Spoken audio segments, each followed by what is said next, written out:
esforzaste por sacarme una sonrisa. Es para mí un placer encontrarme con los hermanos de Guatemala, un país tan distante a la Argentina. Y supongo que ustedes sabrán que compartimos los colores de la bandera, ¿verdad? Así que nos une por lo menos el idioma y la cultura y además los colores de la bandera. Así que estamos bastante cercanos. Yo obviamente no los conozco a ustedes, tal vez algunos de ustedes me conozcan a mí, pero la conferencia de esta noche es especialmente dedicada a quienes han estado estudiando en estos 32 reuniones anteriores. ¿Por qué? Porque ellos comenzaron un camino que es agridulce. Como en Apocalipsis capítulo 10 dice que Dios le dijo al profeta, a Juan, que tomara un libro que lo comiera y que le iba a ser muy dulce en el paladar, pero que le iba a amargar el estómago. Estos son tiempos muy difíciles. Las personas que buscan a Dios tienen que ser absolutamente sinceros y absolutamente seguros del camino que están emprendiendo, porque ya no hay más tiempo. Estamos muy cerca de ver a Jesús en gloria y majestad. Ahora no podemos desviarnos del camino. Si hubieran tomado la decisión de seguir a Jesús hace 20 o 30 años y se desviaban del camino, tenían tiempo para volver, pero ahora ya no hay tiempo. Estamos en la recta final de la historia. Los eventos se están cumpliendo a toda velocidad, así que, mis queridos hermanos, ustedes que han estudiado durante 32 reuniones, aférrense a la palabra que han aprendido y continúen estudiando, porque en esta reunión vamos a desgranar un poquito de las profecías que se están cumpliendo en este momento y de la promesa maravillosa que el Señor tiene para cada uno de nosotros preparado para cumplirse. Esa promesa que se encuentra ahí en Juan capítulo 14 y que leyó Eunice antes de comenzar. Esa promesa el Señor la va a cumplir, pero la va a cumplir en esta generación. No es que todavía quedan 50 años o 30 años. No, los eventos se están acelerando de una manera impresionante y lo que nosotros estamos viendo es el cumplimiento de esos eventos. ¿Y qué es lo que estamos viendo?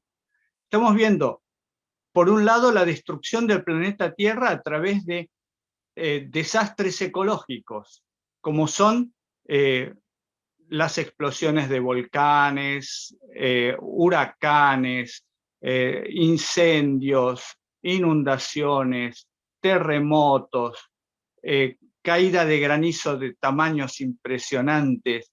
Incluso en el mundo astronómico estamos viendo una sucesión de lunas rojas y una sucesión de eclipses como nunca antes se vio. Prácticamente cada año tenemos una o dos o tres, y en el año 2019 hubo 4 lunas rojas. Y la profecía dice, el Señor dijo, la luna se pondrá roja y el sol se oscurecerá y las estrellas caerán del cielo. Y estamos en el proceso de cumplimiento de esos eventos. No vamos a hacer aquí un detalle pormenorizado de cada una de los eventos que el Señor dijo en Mateo capítulo 24 o en el libro de Apocalipsis o en el libro de Daniel. Eso nos llevaría muchas más horas para entenderlo. Pero sí vamos a hablar de algunas profecías que las podemos ver de una manera muy, muy evidente en nuestro tiempo. Y quería decirles que estos 32 reuniones anteriores es el primer grado de la escuela primaria. Ustedes aprendieron a identificar las letras y a leer.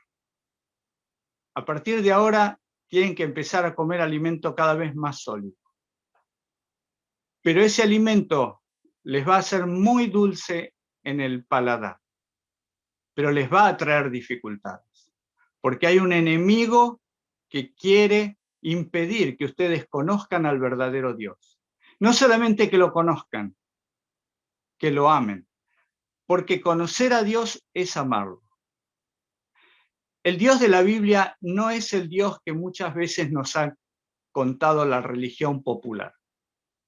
No es el Dios vengativo que está buscando gente que haga las cosas mal para lanzarle rayos o maldiciones y para que sufran. El Dios de la Biblia es un Dios de amor, que amó de tal manera al mundo que dio a su único hijo, para que todo aquel que en él cree no se pierda, sino que tenga vida eterna. Dios nos quiere dar la vida eterna como un regalo, como un padre amoroso que quiere lo mejor para sus hijos. Dios no es un Dios castigador. Los castigos que recibimos son las consecuencias de nuestros malos pasos. Si yo hago las cosas mal, no puedo pretender que me va a ir bien. Dios nos advierte permanentemente, no vayas por este camino. Ese camino es difícil, es peligroso. En ese camino hay pozos, hay ladrones, hay peligros. No lo transites, pero el ser humano siempre quiere transitar por ese camino. Y claro, cuando lo asaltan los ladrones, cuando se caen los pozos, muchas veces dice, Dios me castigó. Qué pensamiento tan ilógico, ¿verdad? Por no querer reconocer que fuimos nosotros los que desoímos el consejo de Dios. Dios es el que, cuando estamos en el pozo, estira su brazo para sacarnos de allí. Dios es el que, cuando vienen las tormentas, nos levanta en sus brazos para que nosotros no seamos afectados. Dios es el que, cuando nos asaltan y nos golpean, nos cura las heridas. Ese es nuestro Dios. Es un Dios que tenemos que aprender a conocer a través de la figura de Jesús. Para eso vino Jesús, para mostrarnos que el Dios que les habían enseñado no es el Dios verdadero. No es un Dios de venganza, no es un Dios castigador. Una vez que conocemos ese Dios, nosotros entendemos que todas las profecías que hablan de desastres y de eventos cataclísticos y que hacen que la gente, cuando escucha la palabra apocalipsis, enseguida imagine guerras y destrucción. Es todo para nuestro bien y que vamos a estar protegidos por la mano del Señor de la misma manera que 3 jóvenes judíos fueron protegidos de las llamas de fuego de un horno ardiente en Babilonia. Esa es una historia que no sé si la estudiaron, pero es bueno que la puedan leer ustedes. Se encuentra en el libro de Daniel, en el capítulo 3, sobre los 3 jóvenes. Y claro, no la vamos a leer ahora, pero les dejo a ustedes la intriga de saber cómo esos jóvenes fueron tirados al horno de fuego. Ahora quiero llevarlos a ustedes a la palabra del Señor. Una profecía muy significativa que se está cumpliendo en nuestro tiempo. Se encuentra en Apocalipsis, capítulo 13. Y la menciono porque es muy evidente y nos vamos a dar cuenta enseguida que eso es lo que está pasando en este tiempo.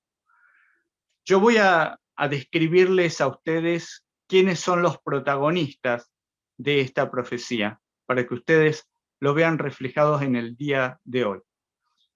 Vuelvo a decirles, esta profecía no se estaba cumpliendo antes de la caída de la Unión Soviética, pero esa profecía comenzó a cumplirse a partir de enero de 1991. Comenzó a cumplirse delante de nuestros ojos, porque había movimientos antes que estaban vedados a la mayoría del público y no los conocíamos.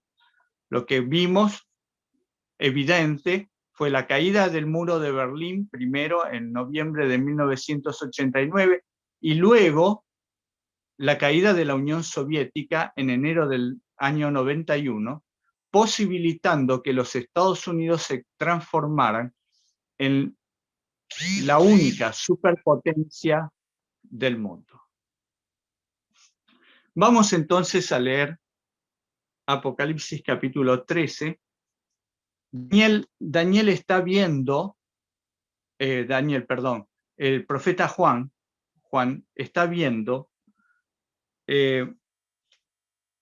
unos animales que en la simbología bíblica representan poderes humanos, ¿no? Los animales son una figura. Es más, hasta el día de hoy, muchos países se identifican con animales. Por ejemplo, Babilonia se identificaba a sí misma con toros alados, que existen todavía en la reconstrucción que se ha hecho de las paredes de Babilonia, y leones alados. El símbolo de Estados Unidos es un águila. Símbolo de Rusia es también un águila. Algunos dicen que es un oso, porque la zona de los osos. Pero los símbolos que ellos adoptaron en las banderas, el águila es muy usado como símbolo en distintos países. Inglaterra tiene un león también, ¿no? Y bueno, así. Los vecinos de ustedes, México, tiene un ave que está comiéndose una serpiente, ¿no? Y cosas así. Bien, acá dice en el versículo 1 del capítulo 13, Apocalipsis 13:1 dice: me paré sobre la arena del mar y vi subir del mar una bestia. El apóstol Juan está escribiendo. Una bestia que tenía 7 cabezas y 10 cuernos. En sus cuernos tenía 10 diademas, que son 10 coronas, y sobre sus cabezas nombres de blasfemia. Este animal horrible, ustedes imagínense lo que es un animal que tiene 7 cabezas y 10 cuernos, es algo casi imposible de imaginar, ¿no? Obviamente que no es un animal que exista en la realidad, simplemente está simbolizando algo. Aquí aparece el número 7, que tiene un simbolismo. Aparece el número 10, que tiene otro simbolismo. 10 es símbolo de la totalidad. 7 es el número de la perfección. Y dice que en sus cabezas tenía nombres de blasfemia. Y las blasfemias, dentro del contexto religioso, es todo aquello que los hombres, los seres inferiores, hacen o dicen para parecerse a Dios, ¿no? Por ejemplo, una blasfemia es decir que un ser humano puede perdonar los pecados de otras personas, no los pecados que hayan cometido contra mí, porque si alguien cometió un pecado contra mí, me hizo un daño y me pide perdón, yo lo perdono. Pero yo no puedo perdonar los pecados que esa persona cometió con otra persona. No estoy autorizado. Es Dios el único que puede hacer eso. Y eso es, por ejemplo, una blasfemia. Querer pasarse por Dios. Si yo digo que soy un ser humano infalible y que todo lo que digo es correcto, también estoy cometiendo una blasfemia. Bueno, este animal evidentemente tiene connotaciones religiosas, porque si no tuviera connotaciones religiosas no podría decir blasfemia. Y al decir que tiene 7 cabezas quiere decir que tiene la perfección del poder. Las cabezas de los animales es donde se ejerce el poder. Uno no tiene fuerza en la cabeza tiene el poder, en el resto del cuerpo tiene la fuerza. Y luego dice que tiene 10 coronas. 10 coronas quiere decir que tiene la totalidad del poder político. Y acá tenemos entonces un poder muy grande que tiene todo el poder y todo el poder político en sus 10 cuernos con 10 coronas. Dice el versículo 2, la bestia que vi era semejante a un leopardo. Era parecida a un leopardo. Qué leopardo tan raro. Pero dice que sus pies eran como pies de oso. Y su boca era como la boca de un león. El dragón le dio su poder, su trono y gran autoridad. El dragón aparece en el capítulo 12, no lo vamos a estudiar ahora, pero en el capítulo 12 ustedes lo pueden ver, aparece el dragón enfrentándose a Cristo. El dragón es el símbolo de Satanás. Y el hecho de que esta bestia tenga partes de distintos animales, leopardo, oso, león, nos hace acordar que Daniel, el profeta Daniel, también vio en visión, capítulo 7 de Daniel, vio 4 bestias que representaban a poderes imperiales que iban a sucederse a lo largo del tiempo.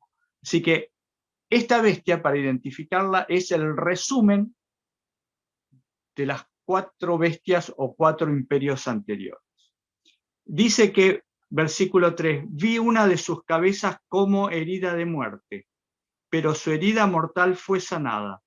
Toda la tierra se maravilló en pos de la bestia. O sea, una de estas 7 cabezas se la cortaron, o por lo menos la hirieron gravemente. Como les decía, estas cabezas representan poderes mundiales. Uno de estos poderes fue herido de muerte, pero revivió. Y cuando vamos al libro de Daniel, nos damos cuenta que estas bestias representaban a Babilonia. Por ejemplo, el león representaba a Babilonia, el oso representaba a Medo-Persia, el leopardo representaba a Grecia, ¿no? Y una bestia espantosa que aparece también en el libro de Daniel representaba al Imperio Romano. Y una de esas cabezas, después de las 4 bestias, la quinta cabeza, acá no nos dice que es la quinta, pero nos dice una de esas cabezas recibió una herida mortal. Pero dice que esa herida mortal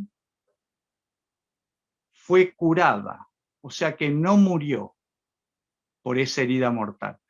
Parecía que había muerto, lo dejaron muy mal herido, pero finalmente resucitó. Y los que estudiamos la profecía encontramos que después del Imperio Romano, quien se adueñó del mundo cristiano durante todo el medioevo, o sea, la Edad Media, más de 1000 años, como 1300 años, fue el cristianismo, o sea, representado por la Iglesia Católica. Durante 1300 años, lo que se conoce como la Edad Media, la Iglesia Católica tuvo el control de la religión cristiana en Europa, hasta la época del protestantismo, ¿no? Pero dice que ese poder tuvo una herida mortal. Y cuando vamos a la historia, recordamos que en 1798 el ejército revolucionario francés, que estaba exportando la revolución a toda Europa,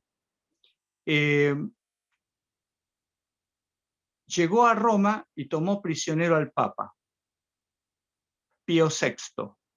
Lo llevaron prisionero y murió en Francia. Y fue quitado el poder del papado en todos esos años. Otra herida bastante grave la recibió en 1870, cuando el ejército de Víctor Manuel I también le quitó todas las posesiones al papado y parecía que el papado iba a desaparecer. El papado era dueño de buena parte de Europa hasta el siglo XVIII. Pero en el siglo XIX empezaron a quitárselo. Y finalmente quedó circunscripto a lo que es hoy el Vaticano, 64 hectáreas en la ciudad de Roma. Y parecía que había desaparecido el papado. Esta es historia del siglo XIX, años 1800. Historia que muchas veces ni siquiera nosotros la conocemos de los libros de historia porque no se dedican a cuestiones religiosas, ¿no? Pero durante más de 100 años el papado parecía que había desaparecido. Y eso fue lo que motivó en buena parte del mundo cristiano que las naciones que surgieron de las revoluciones americanas, por ejemplo, crecieran libres de la influencia de la Iglesia Católica en muchos países. ¿Qué ocurrió en 1929? El Papa Pío XI logró ser apoyado por el poder político de Mussolini y que se firmara un tratado en Letrán constituyendo el Vaticano en una nación, la nación más pequeña del mundo. ¿Y eso qué beneficio le daba al Vaticano? Bueno, podía tener embajadores en todos los países del mundo, podía tener peso a nivel mundial como si fuera un país y no una religión. O sea, de ser una religión pasó a ser un poder político mundial. Aún en aquellos años de 1929, el poder de la Iglesia Católica estaba muy restringido. Nadie pensaba que podía resurgir con peso. Pero nosotros vemos que con el correr de los años, ese peso a nivel mundial comenzó a crecer hasta lo que es hoy. Con Juan Pablo II y con los papas que lo sucedieron, especialmente con Francisco, Juan Pablo II y Francisco, podríamos decir que se incrementó la presencia del papado en todo el mundo, como el líder de la moralidad y del mundo religioso a nivel mundial y también del mundo político. Es el único líder religioso del mundo, el Papa, al cual todos los presidentes van a visitar. ¿A qué otro líder religioso todos los presidentes del mundo y reyes y dignatarios y primeros ministros, a qué otro representante de la religión van a visitar? A ningún otro. Entonces sigamos leyendo porque esto es lo que se está cumpliendo delante de nuestros ojos. Dice que toda la tierra se maravilló detrás de esta bestia, detrás de este poder.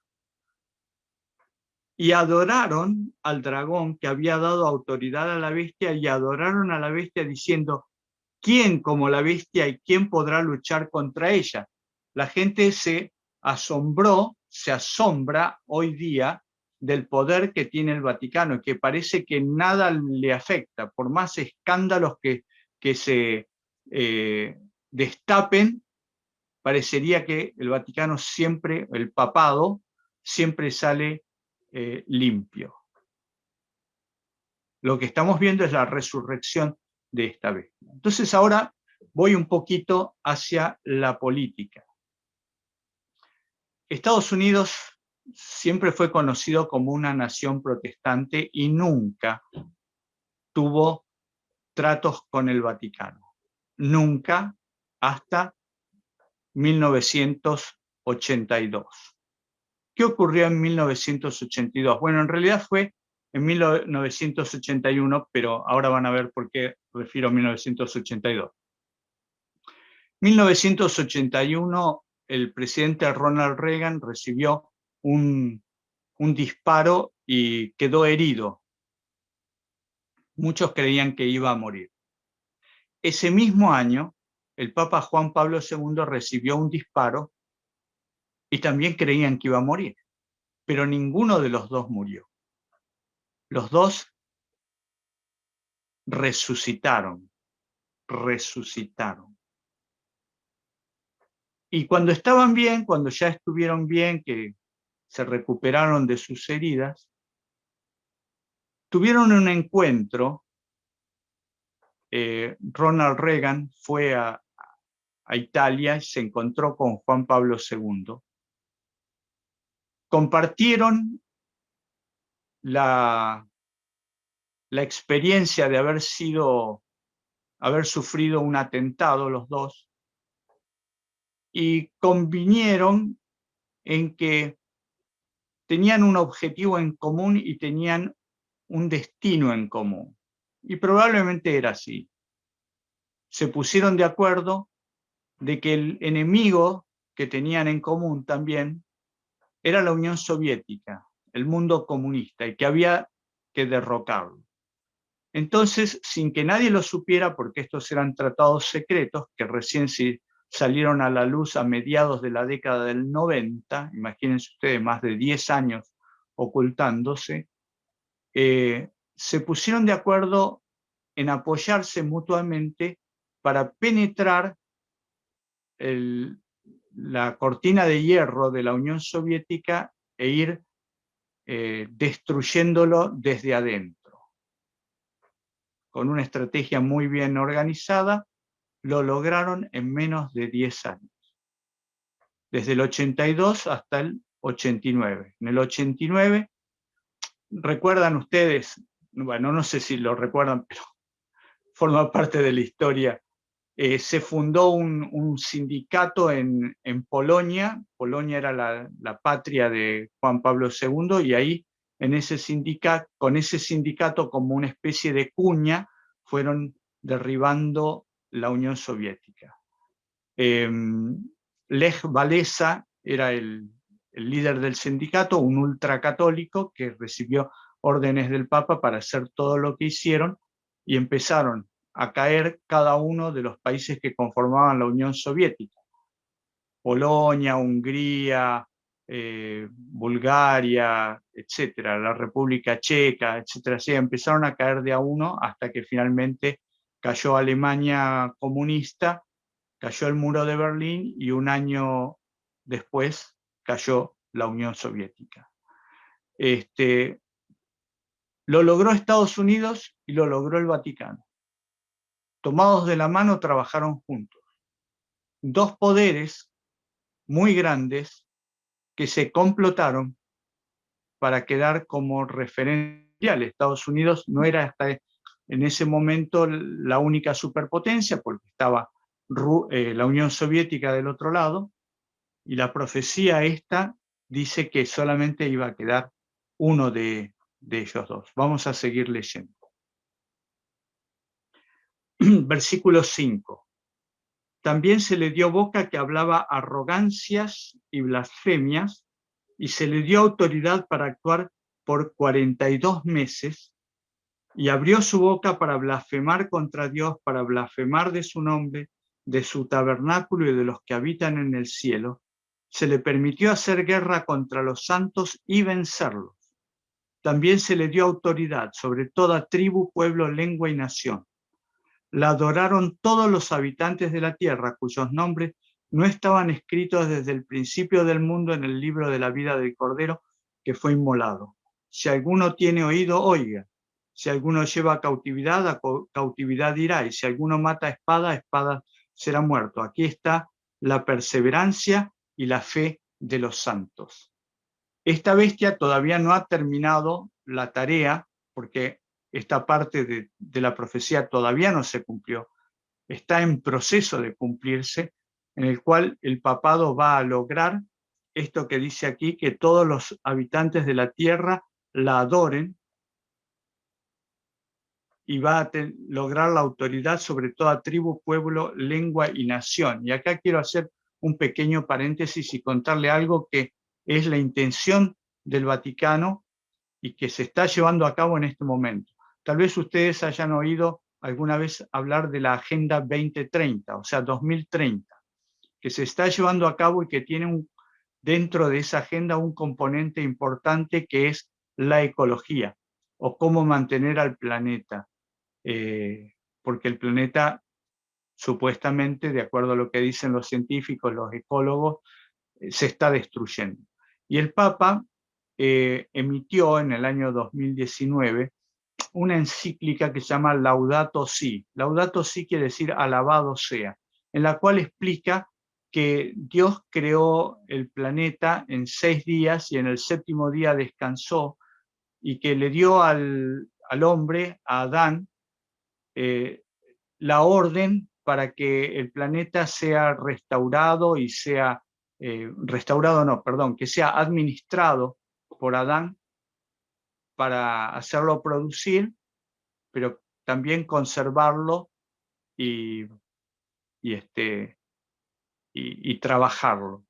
Pero el hombre ha abusado, dice la encíclica, el hombre abusó de eso, y en vez de administrarlo y trabajarlo, lo hemos destruido.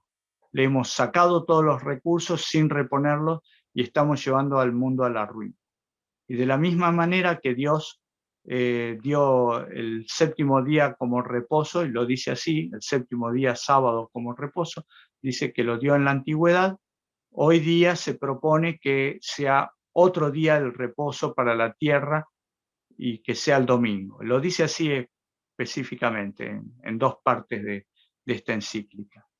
El Papa está llevando adelante esta agenda con gran fuerza. Esta agenda se va a aprobar en cualquier momento, estos puntos tan relevantes, y ahí se va a cumplir esta profecía que estábamos leyendo. Se va a terminar, porque ahora estamos en el proceso de cumplimiento de esto.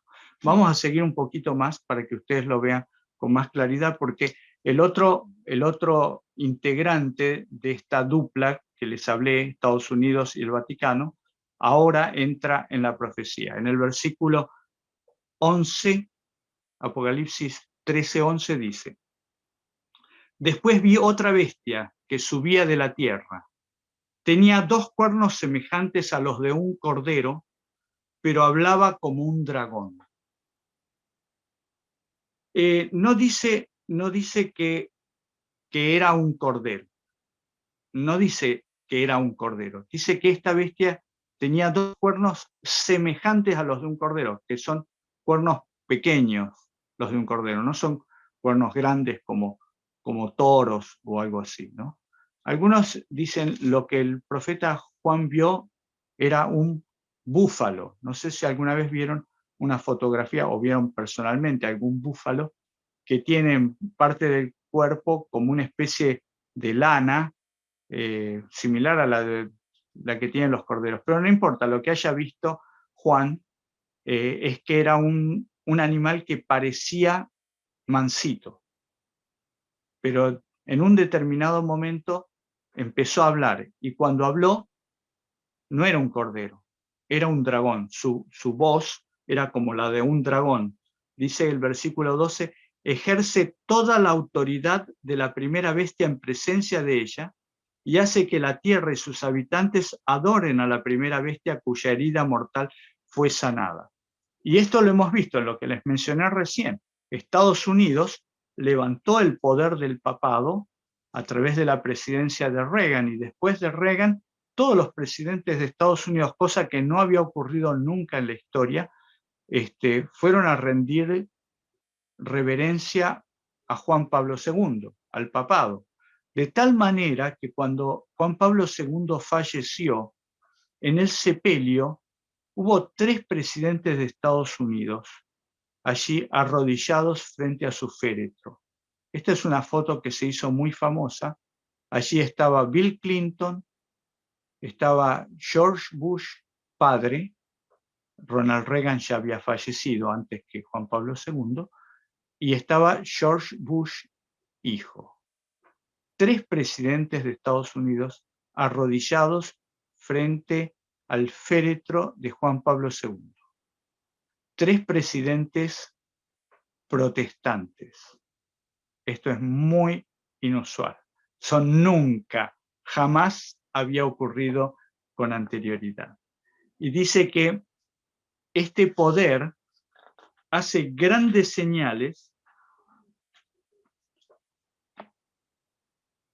de tal manera que incluso hace descender fuego del cielo a la tierra delante de los hombres. Este poder, el poder de la bestia, ¿no? Esto nos hace acordar a las bombas atómicas o el poder militar que tiene Estados Unidos, que hace descender fuego desde el cielo, los tiran a las bombas desde el cielo delante de los hombres, ¿no?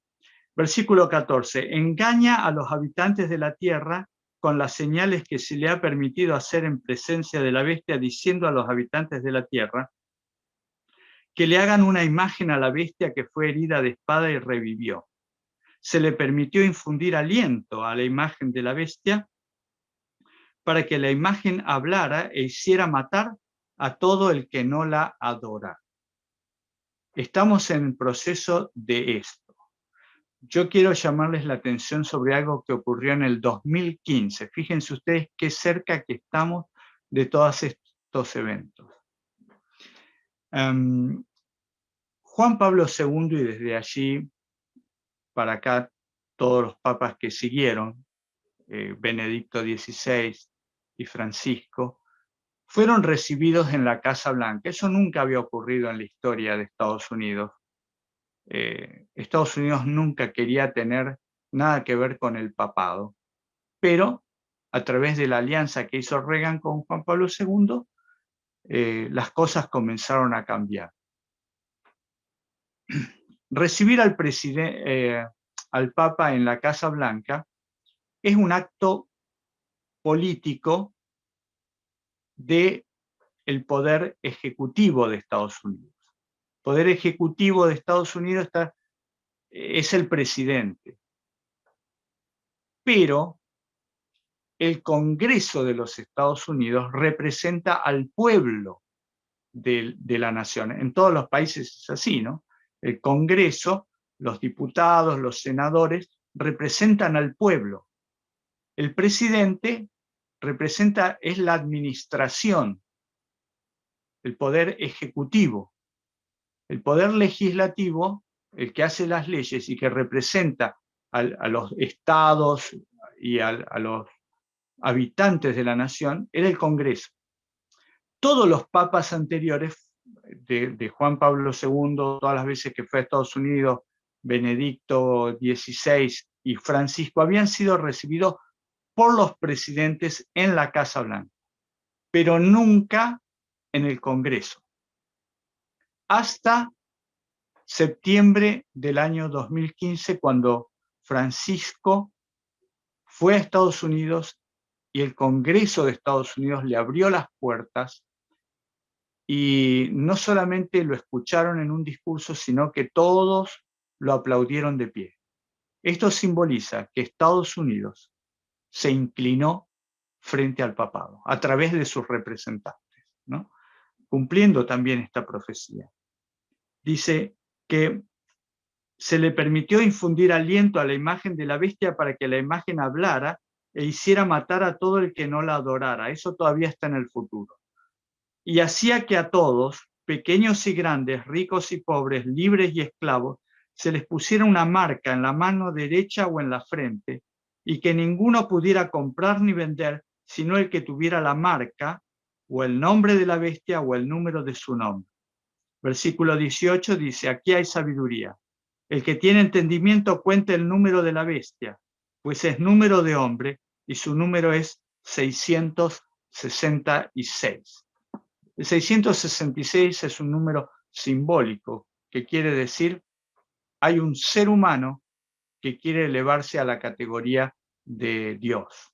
¿Por qué el 666? Pues porque el número 6 corresponde con el sexto día de la creación en el cual fue hecho el hombre. O sea, el número 6 representa al hombre o a la humanidad. Y el número 666, triple 6, quiere decir que ese hombre quiere ser más que todos los hombres. Si el nombre es el número 6, 666 es muchísimo más que el número 6. Por lo tanto, ese hombre, el que tiene ese símbolo, el 666, es un hombre que se hace adorar como Dios. Quiere elevarse al nivel de Dios. Estos últimos dos versículos que acabo de leerles, el 16, 17 y 18, donde se habla de ponerle una marca en la frente, en la mano, que nadie pueda comprar ni vender, nosotros lo vamos a ver cumplirse delante de nuestros ojos en poco tiempo más. Esa marca ya está definida, esa marca pronto será aplicada a todo el mundo. Ustedes ya ven algo incipiente como es el tema de las vacunas, ¿no? En este tiempo se está obligando a la gente a ponerse una vacuna y el que no tiene una vacuna no puede transitar libremente, no puede salir del país, la gente le tiene miedo, no se vacunó, no sé, tiene lepra, contagioso. ¿Por qué? Si está sano no es contagioso. Pero bueno, eso es lo que le están haciendo creer a la gente, de que si no se pone la vacuna, usted es una mala persona o está atentando contra la sociedad. Esta no es la marca de la bestia, pero nos está mostrando de qué forma se va a condicionar a las personas para que no puedan comprar ni vender si no adoptan las ordenanzas del nuevo orden mundial. Así se llama esto que se está generando ahora, un nuevo orden mundial político, económico, religioso, que va a cumplir la profecía final. Yo les recomiendo, hermanos, un libro maravilloso escrito por Ellen White. Ella escribió muchísimos libros y todos son maravillosos. El deseado de todas las gentes es absolutamente revelador del carácter de Jesús.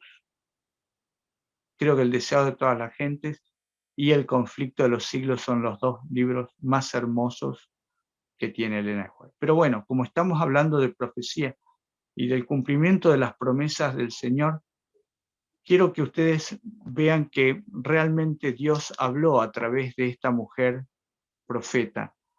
Voy a leerles en la página 642 del libro que yo tengo, que se llama El Gran Conflicto o El Conflicto de los Siglos. Capítulo 37 tiene el mayor peligro para el hogar y la vida. Y esto seguramente nos va a tocar profundamente porque nosotros todos queremos a nuestra familia y queremos que nuestra familia se salve. Y vamos a ver lo que está haciendo Satanás en el mundo actual. Pero esto fue escrito hace 140 años. Hace 140 años. Y Elena White dice que estas cosas iban a acontecer poco antes de la venida de Jesús. Permítanme que les lea. Rechácense enteramente los límites impuestos por la ley divina y pronto se despreciarán las leyes humanas. Ustedes ven lo que pasa en este tiempo en el cual muchas personas dicen que la ley de Dios ya no hay que guardarla, ¿no? Rechácense enteramente los límites impuestos por la ley divina y pronto se despreciarán las leyes humanas. Los hombres están dispuestos a pisotear la ley de Dios por considerarla como un obstáculo para su prosperidad material, porque ella, la ley de Dios, prohíbe las prácticas deshonestas, la codicia, la mentira, el fraude, pero ellos no se imaginan lo que resultaría de la abolición de los preceptos divinos. Si la ley no tuviera fuerza alguna, ¿por qué habría de temerse el transgredirla? La propiedad ya no estaría segura. Cada cual se apoderaría por la fuerza de los bienes de su vecino y el más fuerte se haría el más rico. Dígame, ¿esto no está pasando en nuestra sociedad actualmente? Ni siquiera se respetaría la vida. Y esto también está pasando con los movimientos en favor del aborto, que no respetan la vida. La institución del matrimonio dejaría de ser baluarte sagrado para la protección de la familia. ¿No está pasando esto mismo también? El matrimonio se ha desvirtuado totalmente. El que pudiera, si así lo desease, tomaría a la mujer de su vecino. El quinto mandamiento sería puesto a un lado junto con el cuarto. El cuarto habla de guardar el sábado, pero el quinto dice acerca de la relación entre hijos y padres, ¿no? El respeto que se le debe de los hijos a los padres. Y dice, los hijos no vacilarían en atentar contra la vida de sus padres si al hacerlo pudieran satisfacer los deseos de sus corazones corrompidos. El mundo civilizado se convertiría en una horda de ladrones y asesinos, y la paz, la tranquilidad y la dicha desaparecerían de la tierra. ¿Estamos viviendo en esto o no? Yo creo que sí. Yo creo que el mundo está así, pero continúa diciendo, los tribunales están corrompidos. Los magistrados se dejan llevar por el deseo de las ganancias y el afán de los placeres sensuales. La intemperancia ha oscurecido las facultades de muchos, de suerte que Satanás los dirige casi a su gusto. Los juristas se dejan pervertir, sobornar y engañar. La embriaguez y las orgías, la pasión, la envidia, la mala fe, bajo todas sus formas se encuentran entre los que administran las leyes. La justicia se mantiene a lo lejos, por cuanto la verdad está caída en la calle y la rectitud no puede entrar. Este es un versículo del profeta Isaías, que lo escribe en el capítulo 59 y que también habla de la situación que acontecería en los momentos finales de la historia. Y creo que ustedes estarán de acuerdo conmigo que esto está ocurriendo y que nos encontramos en los momentos finales de la historia. Por eso yo vuelvo a insistir con el tema del principio. Este camino que ustedes comenzaron es un camino que los lleva a la eternidad. No es un camino que puedan decir, bueno, terminamos de estudiar 32 lecciones, listo, ya sabemos todo de la Biblia. No, apenas saben el ABC. Apenas sabemos. Yo hace 50 años que me bauticé. Hace 50 años que decidí seguir a Cristo. Y sigo estudiando y sigo maravillándome y enterneciéndome cada vez que comprendo mejor el inmenso amor que tiene Dios para sus hijos, que nos da todas estas advertencias para que nosotros sepamos que Él realmente es Dios, que tiene conocimiento y que tiene el poder para librarnos de las acechanzas del enemigo, si nos ponemos en sus brazos de amor. Si ustedes comenzaron a estudiar esto es porque quieren cambiar sus vidas. No creo que lo estén haciendo por curiosidad, para saber qué es lo que cree la Iglesia Adventista. No creo que lo estén haciendo por eso, sino que quieren conocer a Dios. Y Dios, a través de su Espíritu, va a llegar a su mente y a su corazón para manifestarse como un Padre amante. Ábranle el corazón. No permitan que nada los aleje del Señor. Porque vienen tiempos difíciles. Y los tiempos difíciles, cuando uno está en un mar embravecido, lo mejor es tener un buen capitán en el barco. Y no hay mejor capitán que nuestro Señor. Él sabe conducir el timón de nuestra vida. No dejen de orar nunca. No tomen ninguna decisión de sus vidas sin antes haber orado y pedirle la dirección de Dios. Nunca piensen, mi vida es mi vida y Dios queda afuera. El peor error que pueden cometer es ese. Ábranle la puerta de su vida a Dios y déjenlo que Él maneje el timón y van a llegar a puerto seguro. Hay muchos ejemplos a través de la historia que nos confirman esto. Y hoy día también hay personas que pueden dar testimonio en sus vidas de que al elegir el camino que Dios tiene preparado para nosotros, las cosas resultaron mejor. Al mirar para atrás, yo soy una persona que ha transitado ya unas cuantas décadas en este mundo. 63 años tengo. Al mirar para atrás puedo decir que los caminos del Señor son los mejores, porque he visto las dos cosas. He visto las personas que decidieron seguir a Dios y las personas que decidieron seguir al mundo. Y tal vez las personas que decidieron seguir al mundo tengan más dinero que los que decidieron seguir a Dios, pero no tienen más paz. Y sus familias, en muchos casos, por no decir en todos, terminaron destruidos, separados y lejos de la felicidad. En cambio, aquellos que decidieron seguir el camino de Dios son felices. Y ser feliz es ser rico, tener todo. Porque cuando uno es feliz, cuando tiene salud, tiene felicidad, tiene una familia que lo apoya, todas esas cosas son invalorables. Los felicito porque dieron el primer paso. Estas 32 lecciones son el primer paso. Pero son muchos más pasos que nos conducen hacia la tierra prometida. Por eso, este título es que el Señor cumple sus promesas.